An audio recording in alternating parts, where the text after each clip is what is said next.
Story की starting में एक जो लेडी होती है वो प्रेग्नेंट होती है और वो अपनी मदद के लिए मदद मांग रही होती है। फिर हम देखते हैं जो सारा होती है वो सपना देख रही होती है और उसकी माँ उसको जगाती है और उसको बताती है कि जल्दी से रेडी हो जाओ, मॉर्गन परिवार तुम्हारे लिए 5 करोड़ का सगुन लेकर आ रहा है। जिस पर जो सारा होती है वो अपनी माँ से कहती है आप मुझे 5 करोड़ के लिए बेच देंगी। तो फिर उसकी माँ बोलती है कि हाँ, तुम्हें ये शादी करनी पड़ेगी। तो फिर वो बोलती है मैं उस लड़के से शादी नहीं करूँगी जिसका पहले से एक बच्चा है। और उसकी माँ ये बोलकर चली जाती है कि तुम्हें शादी करनी पड़ेगी। और फिर जो सारा होती है अपनी माँ के जाते ही वो घर से भाग जाती है और वो घर से भागकर एक लड़के से मिलने जाती है ताकि वो उस शादी से बच सके। उसकी फ्रेंड उसको बताती है। तो वो उस लड़के से जब मिलने जाती है तो वो देखती है वो लड़का थोड़ा सा अजीब होता है। और वो वहीं पर हम दूसरी साइड देखते हैं कि जो हमारा लीड होता है, मेन लीड जॉन भी अपने लिए एक लड़की देखने आता है। उसे भी उससे शादी नहीं करनी होती है और दोनों ही अपने लिए एक रिश्ता देखने आते हैं। तो जहाँ पर जो सारा होती है उसको वो लड़का नहीं पसंद आता है तो वो कोई बहाना बनाकर वहाँ से भाग जाती है और अपनी फ्रेंड को कहती है कि तुम किस तरह के लड़कों से मुझे मिला रही हो। और फिर जो जॉन होता है उसकी भी बात नहीं बन पाती है। तो फिर जो सारा होती है वो जाते हुए जॉन से टकराती है और फिर सारा को जॉन पसंद आ जाता है एक ही नज़र में। उसे वो हैंडसम लगता है। और जो जॉन होता है वो अपनी आइडेंटिटी छुपाया होता है कि वो एक कंस्ट्रक्शन साइट पर एक लेबर है। तो जो सारा होती है वो जॉन को ऑफ़र करती है कि वो उससे शादी कर ले और जिस पर जॉन होता है जॉन भी मान जाता है। और जो जॉन का असिस्टेंट होता है वो बहुत सारी लड़कियों को लेकर आता है तो सारा जो होती है उसे खींचकर किस कर लेती है और जॉन अपने असिस्टेंट को जाने का इशारा करता है। और सारा ऐसा इसलिए करती है क्योंकि वो अपने पेरेंट्स को वहाँ पर देख लेती है, क्योंकि उसके पेरेंट्स को पता चल जाता है कि सारा घर से भाग चुकी है।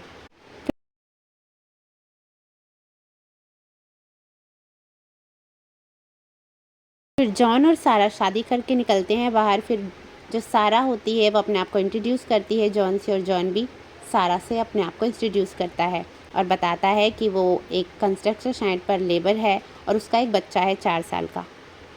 फिर सारा भी मन में सोचती है कि अगर आज मेरा बच्चा ज़िंदा होता तो वो भी 4 साल का होता।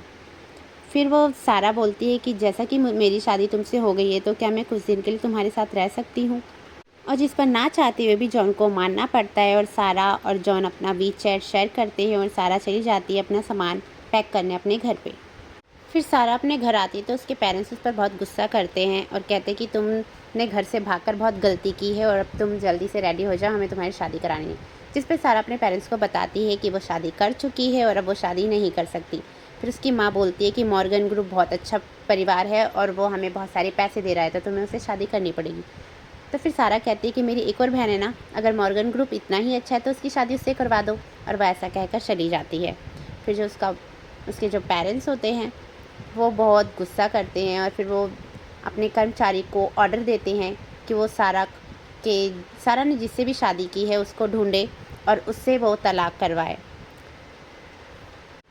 और फिर उसकी माँ उसके डैड को कहती है कि तुम सारा के क्रेडिट कार्ड को बैन करा दो, जब उसे पैसों की तंगी होगी तो उसे अकल आएगी। और जिस पर उसके पापा ऑर्डर देते हैं कि हाँ, उसके क्रेडिट कार्ड को बैन करवा दिया जाए। और सारा के पेरेंट्स को ये भी पता चलता है कि जो मॉर्गन ग्रुप है उन्होंने शादी के लिए मना कर दिया है। जिस पर उसके डैड को थोड़ी प्रॉब्लम होने लगती है, हेल्थ प्रॉब्लम। और फिर वहाँ पर जो जॉन होता है उसका सेक्रेटरी उसे बताता है कि स्मिथ परिवार ने यानी कि सारा की फैमिली ने मना कर दिया है रिश्ता तोड़ने से और उसकी दादी तक वो बात पहुँच चुकी है। जिस पर जॉन कहता है कि कोई बात नहीं, अगर मेरी शादी हो चुकी है तो मेरी दादी भी इसमें कुछ नहीं कर सकती। फिर जॉन अपने सेक्रेटरी को बताता है कि जिससे उसने शादी की है वो उसे पहले से जानता है, वो पहले मिल चुका है उससे और उसे फर्स्ट टाइम ही उससे वो लड़की पसंद आ गई थी। और फिर जहाँ पर उसका सेक्रेटरी फिर वो जॉन बोलता है कि आई थिंक वो मुझे याद नहीं है, मतलब उसे मैं याद नहीं हूँ। तो फिर सेक्रेटरी कहता है कि आई थिंक सर, अगर सारा को आप याद नहीं हो तो ये थोड़ी अजीब बात है और आपको तब तक वो बात छुपानी होगी जब तक हमें सारा की रियल आइडेंटिटी नहीं पता चल जाती। जिस पर जॉन भी एग्री करता है कि हाँ, मैं अपनी आइडेंटिटी छुपा के रखूँगा जैसा कि तुम कह रहे हो। फिर जॉन को सारा का कॉल आता है और सारा बोलती है कि तुमने अपने घर का एड्रेस नहीं दिया। तो वो बोलता है हाँ, मैं काम में बिज़ी था ना, मैं आपको बताता हूँ। फिर वो अपने सेक्रेटरी को ऑर्डर देता है कि वो उसके लिए एक छोटा और पुराना घर ढूंढ कर दे, जिस पर उसका सेक्रेटरी से देता है। और फिर जॉन सारा को उस घर में लेकर आता है और सारा वहाँ पर आकर बहुत खुश होती है, उसे वो घर बहुत पसंद आता है। और फिर सारा उसको बोलती है कि तुम अपने बेटे को भी लाओ ना, मैं उससे मिलना चाहती हूँ। तो जिस पे जॉन कहता है कि ठीक है, अभी तो मैं काम में बिज़ी हूँ, जब भी फ्री होऊंगा तो मैं तुम्हें उससे मिलवाऊंगा। तो सारा कहती है ठीक है, तुम मुझे पहले बता देना, मैं उसके लिए गिफ्ट तैयार करूँगी। और फिर सारा चली जाती है अपने सामान को रखने के लिए। फिर जॉन को उसकी दादी का कॉल आता है, जिस पर उसकी दादी गुस्सा करती है जॉन पर और कहती है कि तुम ऐसे ही किसी लड़की से कैसे शादी कर सकते हो, अभी उससे तलाक लो। और जॉन फिर कहता है कि दादी, वो लड़की ऐसे ही नहीं है, वो लड़की अच्छी है, मैंने देखा है। और मैं वैसे भी उस मॉर्गन क्या था वो, हाँ, तो सारा की फैमिली मतलब सारा से मैं शादी नहीं कर सकता, क्योंकि सारा बिना शादी के प्रेग्नेंट हो गई थी और ऐसी लड़की से मैं शादी नहीं कर सकता जिसे खुद पर ही कंट्रोल ना हो। जिस पर जॉन को उसकी दादी डांटती है और उसकी दादी बोलती है कि नहीं, तुम उसी लड़की से शादी करोगे। फिर हम देखते हैं सारा सो रही होती है तो उसे वही सपना आता है कि सारा को जो बेबी हुआ होता है उसकी माँ उसे लेके जा रही होती है और कहती है कि तुमने एक मरा हुआ बच्चा पैदा किया है, और वैसे भी ये बात बहुत कम लोगों को पता चले तो ही अच्छा है, वरना तुम्हारी शादी किसी अच्छे घराने में नहीं होगी। और वहाँ पर सारा जो होती है वो अपनी माँ से बोलती है कि मुझे मेरा बच्चा दिखा दो, मेरा बच्चा मुझे दे दो। और सारा ये सपना देख रही होती है तो वहाँ पर जॉन आता है और जॉन उसको संभालता है। फिर मॉर्निंग होती है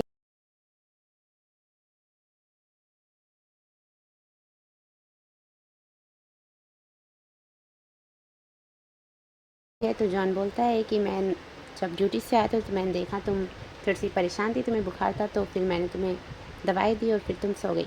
तो सारा उसकी इस बात पर बहुत इम्प्रेस होती है कि आज तक मेरा ख्याल इतना किसी ने नहीं रखा। फिर सारा जॉन को कहते हैं कि तुम रेडी हो जाओ, हम आज कुछ खरीदने चलते हैं। फिर सारा और जॉन एक ज्वेलरी शॉप में जाते हैं जहाँ पे सारा एक अंगूठी खरीदती है। तो जॉन कहता है कि अच्छा, तो तुम मुझे अंगूठी गिफ्ट करना चाहते हो। तो सारा कहती है कि हाँ, हमारी शादी हो चुकी है तो अंगूठी होनी ज़रूरी है। तो जॉन कहता है कि हम शादी की रस्में भी तो करेंगे। तो फिर सारा कहती है नहीं, रस्मों में बहुत टाइम लग जाएगा, हमें अंगूठी, अभी हम अंगूठी खरीदते हैं और वैसे भी एक क्यूट सी सेरेमनी होगी।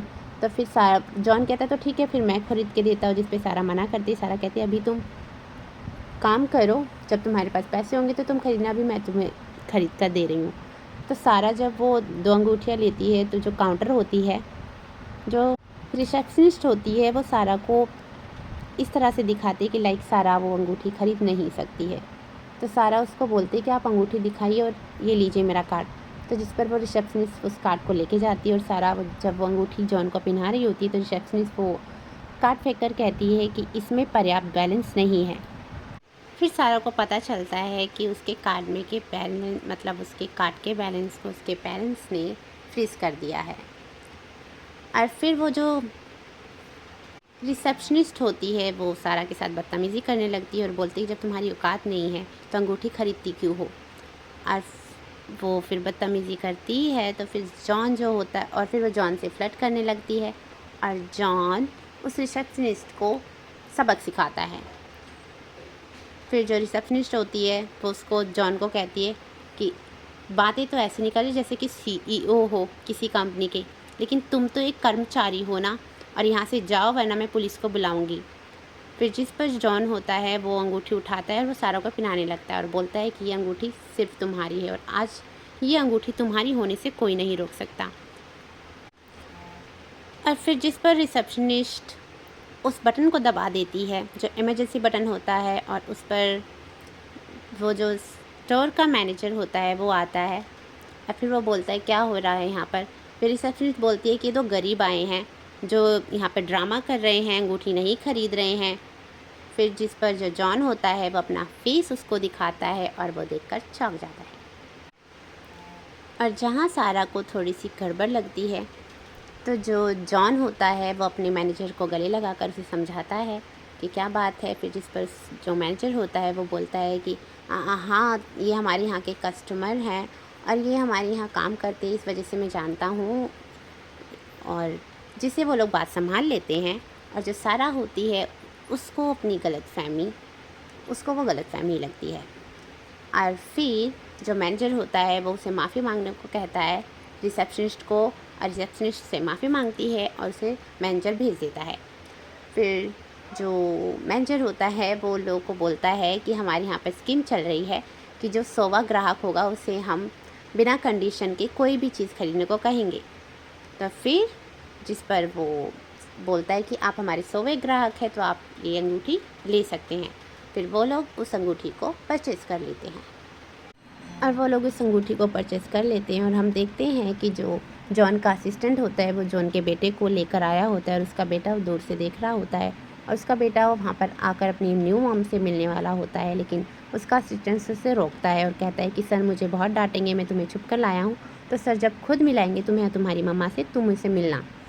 जिस पर उसका बेटा जिद तो करता है लेकिन बाद में मान जाता है और फिर उसका असिस्टेंट उसे लेकर भाग जाता है। और जिस पर वो जब उसका बेटा होता है वो मम्मा करके चिल्लाता है और ये आवाज़ जो होती है सारा सुन लेती है और सारा कहती है मुझे ऐसा लगा किसी ने मुझे मम्मा कहा। तो जॉन कहता है तुम्हें शायद वहम हुआ होगा। तो सारा कहती है हाँ हो सकता है। फिर वो लोग अपने घर जाते हैं और जहाँ पर जो जॉन होता है वो देखता है सारा बहुत रात तक एक वर्क कर रही होती है। तो जॉन बोलता है कि तुम इतनी रात तक क्यों काम कर रही हो। तो फिर सारा कहती है कि हमने तय किया था कि हम दोनों मिलकर काम करेंगे क्योंकि हमें इस घर का खर्चा निकालना है। फिर जो जॉन होता है वो कहता है कि तुम बहुत अच्छी ज्वेलरी डिज़ाइनिंग करती हो, तो तुम पार्ट टाइम जॉब क्यों करती हो, तुम फुल टाइम जॉब भी तो ढूंढ सकती हो। तो जिस पर सारा कहती है कि मुझे आश्चर्य हो रहा है ये जानकर कि मेरे एक सिंपल से कर्मचारी फिर सारा कहती है कि मुझे नहीं पता था मेरे साधारण से हस्बैंड को ज्वेलरी डिज़ाइनिंग की इतनी समझ होगी। जिस पर जॉन थोड़ा सा हड़बड़ा जाता है। तो सारा कहती है अरे अरे घबरा क्यों रहे हो, मुझे पता है तुम मुझे प्रोत्साहित कर रहे हो, लेकिन तुम्हें पता है ना मेरे पास ऐसी कोई बड़ी क्वालिफ़िकेशन नहीं है और बड़ी कंपनियों के क्वालिफाइड एम्प्लॉयज़ चाहिए होता है और मेरे पास ऐसी कोई डिग्री नहीं है, तो मुझे जॉब कौन देगा। फिर सारा थोड़ी देर ये सोचती है कि अगर मैं उस टाइम प्रेग्नेंट नहीं होती तो मैंने भी आज डिग्री पूरी कर ली होती, मेरा भी ग्रेजुएशन हो चुका होता। फिर जिस पे जॉन बताता है कि मॉर्गन ग्रुप में भर्ती चल रही है ज्वेलरी डिज़ाइनिंग के लिए लोगों की, तो तुम वहाँ पे जाके क्यों नहीं अप्लाई करती। तो सारा कहती है मॉर्गन ग्रुप वो तो बहुत बड़ा।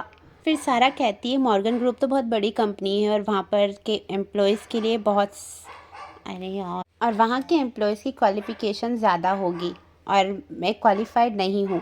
तो जिस पे जॉन कहता है कि नहीं, मैंने सुना है कि उन लोगों ने इस बार कोई भी किसी भी तरह की रिक्वायरमेंट नहीं रखी है, वहाँ पर कोई भी अपने स्किल के तौर पर अप्लाई कर सकता है। तो सारा कहते हैं अच्छा ऐसी बात है क्या, तो मैं अभी सर्च करती हूँ।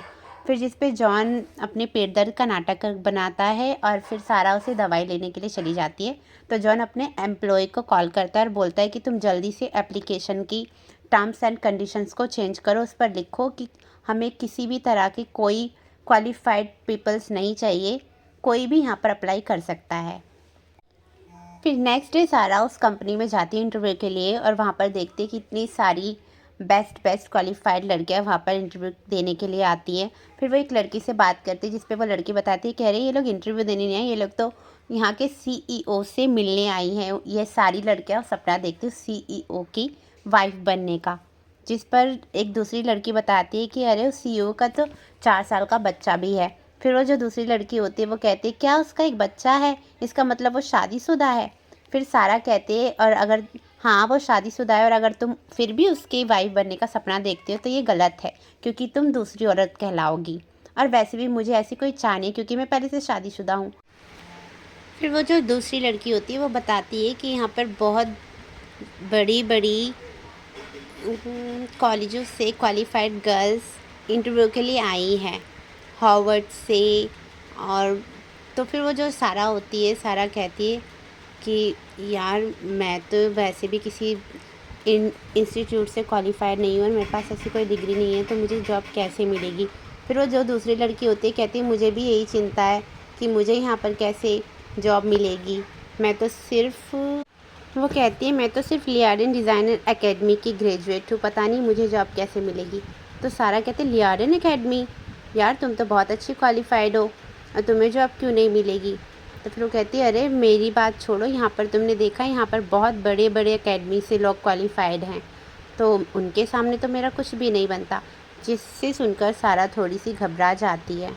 फिर वहाँ से जॉन गुजरता है तो सारा उसे देखकर बोलती है मेरे पति। फिर वो जब जॉन को देखने जाते तो जॉन नहीं होता वहाँ पे, तो सारा कहती है कि शायद मुझे गलतफहमी हुई होगी। फिर सारा को इंटरव्यू के लिए बुला लिया जाता है, तो सारा इंटरव्यू देने जाती है। तो वहाँ पर सारा की एक फ्रेंड बैठी होती है इंटरव्यू लेने के लिए, क्लारा नाम की। और वो जो क्लारा होती है वो सारा को देखकर ये सोचती है कि ये यहाँ पर कैसे, मैंने तो इसके डिज़ाइंस चुरा उस लड़की को किसने इंटरव्यू के लिए बुला लिया। तो जिस पे सारे वो जो जज होते हैं वो लोग भी यही बोलते हैं कि हाई स्कूल पास इतनी इतनी क्वालिफाइड लोग तो यहाँ पर सफाई करने के लिए भी नहीं रखा जाता। तो फिर वो फाइल पटकते हैं और फिर बोलते हैं नेक्स्ट बुलाया जाए। फिर जिस पे सारा बोलते हैं आप लोग प्लीज़ मेरे डिज़ाइंस को देख लीजिए और उसके बाद डिसाइड करिएगा कि मैं इस लायक हूँ या नहीं।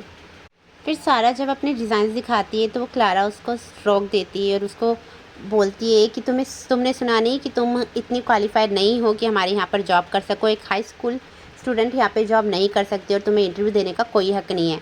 तो सारा अपने जो डॉग वो होते हैं डिज़ाइंस उसको वो क्लारा के हाथ से लेती है, लेकिन क्लारा उसको वो दूसरे जजेस तक पहुँचाने नहीं देती है। और क्लारा कहती है कि अपनी ये कचरा डिज़ाइन यहाँ से लेकर जाओ, तुम्हें यहाँ पर जॉब नहीं मिलेगी। फिर क्लारा सारा के सारे डिज़ाइंस को फेंक देती है। फिर सारा जब अपने डिज़ाइंस कलेक्ट कर रही होती है तो वहाँ पर जॉन का असिस्टेंट आता है और वो बोलता है कि सारा जो है यहाँ पर आई थी इंटरव्यू के लिए, क्या उनका इंटरव्यू पास हो गया। तो सारा कहती मैं हूँ। तो फिर वो क्लाइंट कहता है कि आप अपॉइंट कर ली गई हैं जॉब के लिए क्योंकि आपके डिज़ाइन हमारे सीईओ ने देखे और उनको आपके डिज़ाइंस पसंद आए हैं।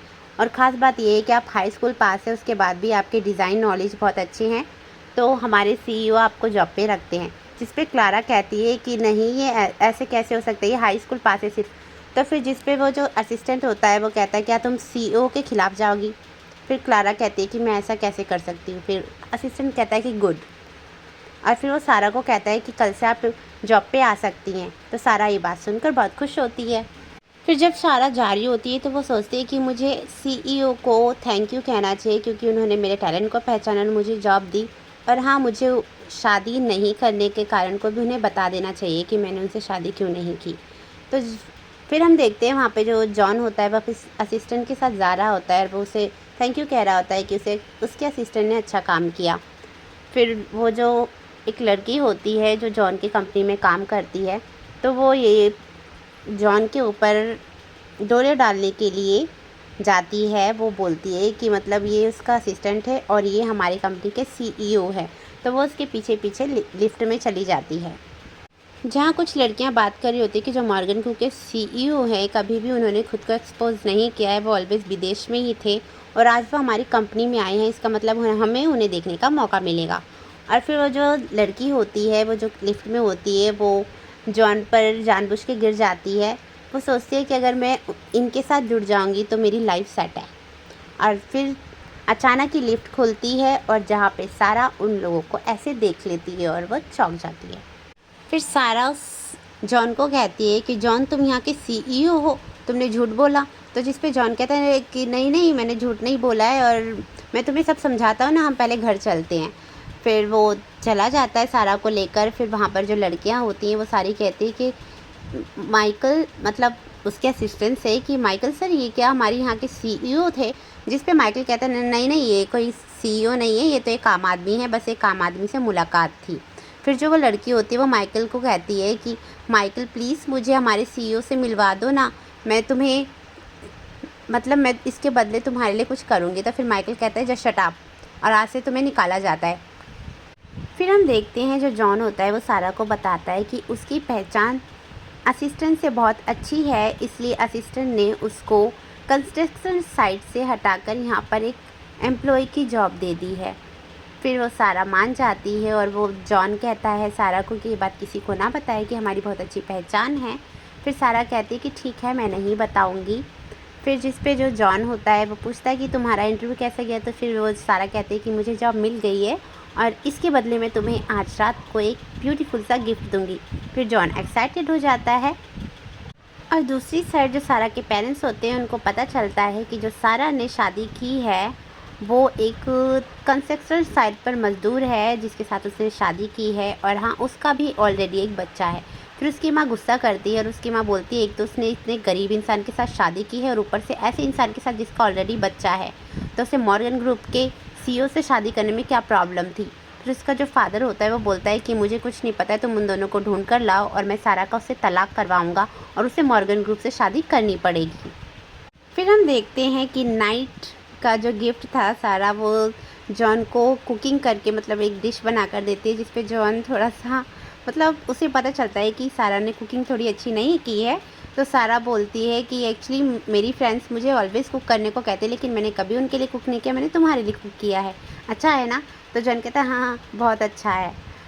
फिर सारा कहते रुको मैं वाइन लेकर आती हूँ। तो फिर जॉन कहता है नहीं नहीं मैं वाइन लेकर आता हूँ, मेरे पास एक स्पेशल वाइन है। फिर वो लोग वाइन पीते हैं और जिस पर वो थोड़ा सा मतलब उनको नशा सा चढ़ जाता है और फिर सारा उठ रही होती है तो उसका पैर फिसलता है और वो जॉन की गोद में गिर जाती है और वहाँ पे थोड़ा सा उन दोनों का ऑकवर्ड वाला सीन भी बच जाता है और थोड़े से रोमांटिक भी हो जाते हैं। फिर सारा का कॉल आ जाता है। फिर सारा वॉशरूम के बहाने वहाँ से चली जाती है और हम देखते हैं सारा सपना देख रही होती है थोड़ा सा रोमांटिक सीन्स का।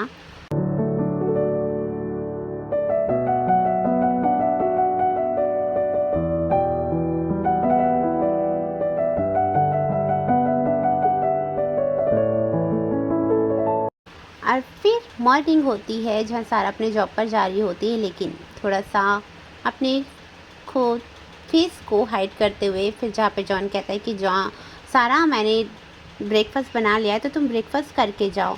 फिर सारा को ब्रेकफास्ट करना पड़ता है। फिर वो ब्रेकफास्ट करने बैठती तो उसे सपने की वजह से थोड़ा सा ऑकवर्ड लग रहा होता है और फिर वो ब्रेकफास्ट करते हैं और फिर वो दोनों एक साथ ऑफिस जाते हैं जहाँ पर जॉन सारा से थोड़ा सा रोमांटिक हो रहा होता है, लेकिन वहाँ की एम्प्लॉइज़ आ जाती है तो सारा जॉन से अलग हो जाती है।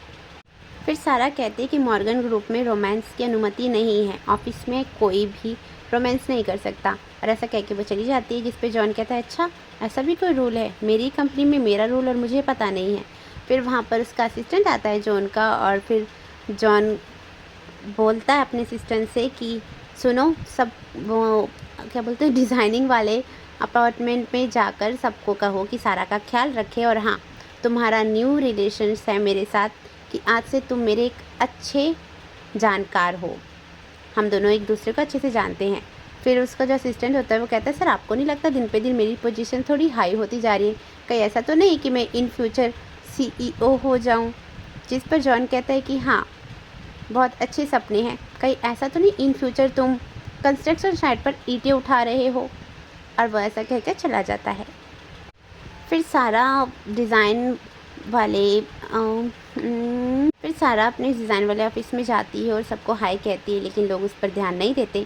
तो सारा अपनी सीट पर जाकर बैठ जाती है और वहाँ पर वही लड़की होती है जो इंटरव्यू के दिन मिली होती है। तो वो दोनों एक दूसरे को देख के बहुत खुश होते हैं। फिर वहाँ पे क्लारा आती है और क्लारा अपने मन में कहती है कि अगर सारा को पता चला मैंने इसके डिज़ाइंस चुराए थे तो बहुत बुरा होगा।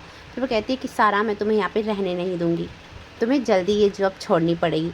फिर वो सारा को ऑर्डर देती है कि मेरे लिए कॉफ़ी लेकर आओ। तो फिर सारा कहती है कि मैं यहाँ पर जॉब के लिए आई हूँ, तुम्हारे लिए कॉफ़ी लाने नहीं। फिर वो क्लारा कहती है कि मैं चीफ़ डिज़ाइनर हूँ और तुम्हें चीफ़ डिज़ाइनर के ऑर्डर को मानना होगा। तो फिर सारा कहती है ठीक है चीफ़ डिज़ाइनर, मैं आपके लिए कॉफ़ी लेकर आती हूँ। फिर वो कॉफ़ी लेने चली जाती है। फिर वहाँ पे जो जॉन का असिस्टेंट होता है वो वहाँ पर आता है। तो जो डिज़ाइनिंग अपार्टमेंट का जो वो होता है मतलब मैनेजर होता है, वो उससे बोलता है कि सर आप यहाँ पर आप मुझे बुला लेते तो मैं आ जाता। तो फिर वो जॉन का असिस्टेंट होता है वो बोलता है कि एक्चुअली सर ने कहा है कि हमें सारा मैम का ख़ास ख्याल रखना है तो तुम उनका ध्यान रखना। तो फिर वो जो कहता है कि सारा मैम वो क्या मिस्टर CEO की वाइफ हैं? तो फिर वो बोलता है हाँ, पर तुम्हें ज़्यादा जानने की ज़रूरत नहीं है, बस तुम अपना क्या काम करो। फिर वो कहता है जी सर मैं उनका पूरा ख्याल रखूँगा। और फिर जॉन का जो असिस्टेंट होता है वो उन्हें बोलकर चला जाता है। तो जो वो डिज़ाइनिंग वाला जो मैनेजर होता है वो कहता है कि अगर वो मिस्टर CEO की वाइफ हैं तो फिर वो ना क्लारा के पास चला जाता है और वो क्लारा से कहता है कि क्लारा अगर तुम मिस्टर CEO की वाइफ हो तो तुमने हमें बताया क्यों नहीं? फिर जब सारा कॉफ़ी लेकर आती है तो उसको वो लड़की बताती है कि तुम्हें पता है कि CEO की पत्नी क्लारा दीदी हैं। तो फिर जो सारा होती है वो ज़्यादा रिएक्ट नहीं करती, उसको वैसे भी क्या ही फ़र्क पड़ना है। तो फिर जो क्लारा होती है वो भी मना नहीं करती है कि अगर उनको गलतफ़हमी हो गई है तो फिर वो भी उनकी गलतफ़हमी को दूर नहीं करती है और वो CEO की वाइफ होने का दिखावा करती है। फिर वो सारा से बोलती है कि मेरी कॉफ़ी कहाँ है? तो सारा उसको कॉफ़ी देती है और वो कॉफ़ी का मग फेंक देती है और कहती है क्या तुम मुझे जलाकर मारना चाहती हो? जिस पे सारा कहती है कि कॉफ़ी इतनी गर्म नहीं थी। फिर वो जो मैनेजर होता है ज्वेलरी डिज़ाइनिंग वाला वो सारा को डांटता है और दूसरी कॉफ़ी लाने को कहता है। फिर सारा कॉफ़ी बनाने जाती है तो वहाँ पे क्लारा आती है और क्लारा सारा को कहती है कि तुम्हें यहाँ पर जॉब नहीं करनी चाहिए और यहाँ से चले जाना चाहिए। तो सारा कहती है कि तुम्हें उससे क्या, और वैसे भी यहाँ पर क्या बोलते हैं कि ये मॉर्गन ग्रुप है, कोई फैमिली ड्रामा नहीं है, ठीक है, तो यहाँ पे तुम अपनी पोस्ट का ख्याल रखो। फिर जो क्लारा होती है वो भी कहते हैं कि हाँ मैं भी यही कह रही हूँ कि हमारी फैमिली नहीं है, ठीक है, और वैसे भी तुम्हें मेरा शुक्र प्रेगनेंसी का मनाना किस्सा चाहिए कि सबको मैंने पता है। तुम्हारी तुम्हें कॉलेज में याद है ना, प्रेगनेंसी मैंने वाली तुम्हारी बात नहीं इज्जत रखी बताई और इंटरव्यू के इंटरव्यू दिन। के दिन ये सब जिस पे नहीं सारा बताया। कहती हाँ उसके इसके लिए लिए तो थैंक यू तुम्हारा कि धन्यवाद तुमने करना नहीं चाहिए, बताई। लेकिन मैं तुम्हारे और जैसे वैसे बन भी नहीं मुझे सकती। क्या मुझे है, याद है तुम ही तुमने थी ही ना उस सबसे दिन पहले कहा था बोलने वाली कि मैं उस माँ मैं मॉडर्न उस सीईओ से कॉर्पोरेशन शादी की नहीं बदमाश करूँगी, वो लड़की से कमीना शादी है, नहीं उसका करूंगी 4 साल और का फिर बच्चा तुम्हारी है। माँ ने मुझे और अब क्या उस हुआ, लड़के तुम से उसी शादी सीईओ करने की पर वाइफ हो। मजबूर किया। फिर क्लारा मैं कहती है चाहे तुम्हें किसी उससे अमीर क्या, बदमाश से मैं चाहे शादी किसी करूं, की भी ये वाइफ तुमसे हूँ, तो अच्छा ही तुम्हें होगा। उससे मतलब सुना नहीं है होना तुमने किसी चाहिए। मजदूर फिर को सारा चुना है? कहती है हाँ साहब सही से है, वैसे मुकाबला भी नहीं तुम कर दोनों की सकती। जोड़ी सोचो बहुत तुम और जमती है, सीयू दोनों दोनों एक कमीने बदमाश एक नीच हो, साथ मिल बिल्कुल गए। परफेक्ट जोड़ी। सही कहा ना मैंने? जिस पे क्लारा कहती है कि कमीनी नीच तो तुम हो, जिसे जो शादी से 4 साल पहले ही प्रेग्नेंट होगी और जिसके बच्चे का बाप कौन है उसे खुद नहीं पता। अगर मैं तुम्हारी जगह होती तो मुझे घर से बाहर निकलने में भी शर्म आती। जिस पे सारा गुस्सा हो जाती है और उसके ऊपर चाय फेंक कर मारती है और कहती है कि मेरा बच्चा नाजायज़ नहीं है और ऐसी बकवास अगर दोबारा करें तो मुझसे बुरा कोई नहीं होगा। और ऐसा कह के वो जाने लगती। और फिर वो अपने टमी पे हाथ रख के कहती है बेटा मुझे माफ़ कर देना। और दूसरी साइड जो जॉन होता है वो थोड़ी सी चैटिंग कर रहा होता है, तो जॉन का असिस्टेंट आकर जॉन को बोलता है कि सर आपके आज मीटिंग है। तो फिर जॉन कहता है कि मीटिंग, मैं तो घर पे जा रहा हूँ, मुझे अपनी बीवी का ख्याल रखना है। तो जिस पे असिस्टेंट कहता है कि सर आप पहले ऐसे नहीं थे, हर वक्त काम करते थे, आजकल आप थोड़े से आलसी हो गए हैं। जिस पे जॉन कहता है आलसी नहीं हो गया हूँ, मैं थोड़ा सा ख्याल रख रहा हूँ अपनी बीवी का, और वैसे भी अब मैं शादीशुदा मर्द हूँ और मेरे ये कर्तव्य है कि मैं पहले अपनी बीवी की प्रायोरिटी को फर्स्ट रखूँ। फिर वो कहता है कि और मीटिंग तुम संभाल लेना। और फिर उसका जो असिस्टेंट होता है वो बताता है कि आज सारा ने दोपहर में ही छुट्टी ले ली और वो घर चली गई। तो जिस पे असिस्टेंट जॉन असिस्टेंट पर गुस्सा करता है और कहता है कि तुमने मुझे पहले क्यों नहीं बताया, कोई प्रॉब्लम तो नहीं है। फिर हम देखते हैं वहाँ पे जो सारा होती है वो अपने घर पर आकर अपने बेटे को याद करके रो रही होती है। फिर जॉन वहाँ पे पहुँचता है और वो पूछता है कि क्या हुआ, तुम्हारी तबीयत तो ठीक ख़राब नहीं है। तो फिर वो सारा कहती है नहीं मैं ठीक हूँ, बस थोड़ा सा आराम करूँगी तो ठीक लगेगा।